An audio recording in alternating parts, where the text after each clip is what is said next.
We're still waiting on Jennifer Bruner and one other speaker, so we were going to have Reverend Jackson sort of close up and take questions, but right now, Reverend, and we might have somebody after you. Let me express my thanks to Progress Ohio for such sterling work and its sensitivity.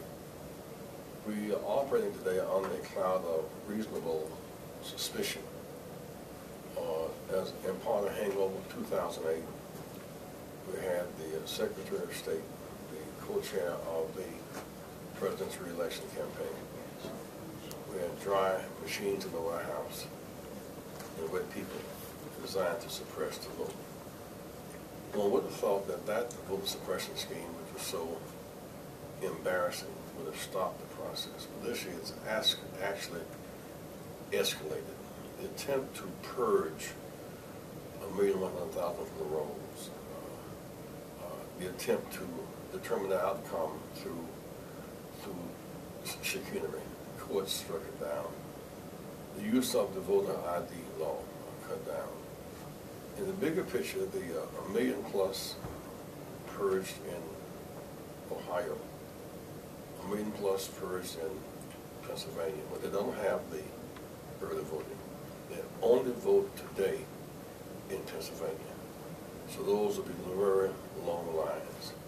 And very long lines, while they show one side of commitment and they look gallant, they're also a form of suppression. Some people cannot take those very long lines.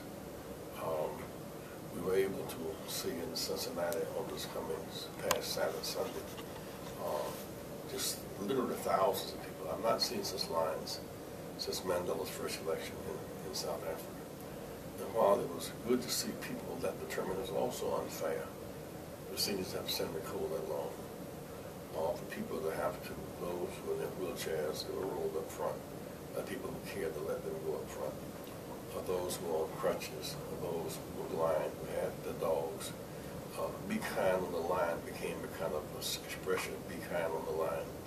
And unlike the crusade of 2008, this was a kind of steely resolve to vote no matter what. So we have reason to be vigilant, because with such efforts to determine the outcome of the election through voter purging and voter suppression is a great concern. We got calls today that from Cleveland and Dayton machine issues. We were at Ohio State University a while ago. Students who not only had the issue of the wrong place, but provisional balloting, it could become the biggie. At the end of the day, provisional balloting becomes a way of not counting, delaying the vote. So again, what I found to be the most encouraging thing is that voter suppression has become voter simulation. People are voting with passion and they're voting with determination. People, I'm convinced, who did not intend to vote a month ago, feel so violated by the attempt to undermine their vote that people are voting anyhow. And voting in big numbers and sending in those long lines.